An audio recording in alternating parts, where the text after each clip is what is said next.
rien n'étonne de Manuel Valls, si ce n'est qu'il inspire toujours plus de dégoût sur le fait de ne jamais respecter aucun cadre collectif.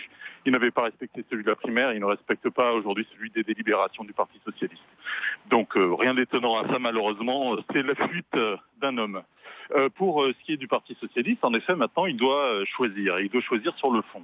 Est-ce qu'il est d'abord un supplétif aujourd'hui à Emmanuel Macron, sans même discuter du fond des propositions d'Emmanuel Macron?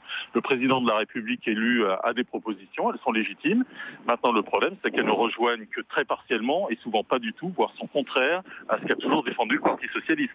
Nous sommes un parti issu de la défense du monde du travail. Est-ce que nous souhaitons aujourd'hui qu'il y ait un code de travail par entreprise, que les salariés ne puissent plus être défendus par la loi et qu'il y ait un avantage aujourd'hui considérable pour les entrepreneurs, les employeurs face aux salariés dans les négociations concernant leur salaire, leur temps de travail ou les conditions de travail elles-mêmes. C'est un exemple. Eh bien, le Parti socialiste doit affirmer aujourd'hui de manière extrêmement claire son ancrage à gauche, non pas pour faire du positionnement politique, mais bien pour défendre ce qui est sa mission historique, c'est-à-dire le monde du travail. Et j'ai l'impression aujourd'hui que certains voudraient abandonner cette cause en race campagne uniquement pour se faire élire député.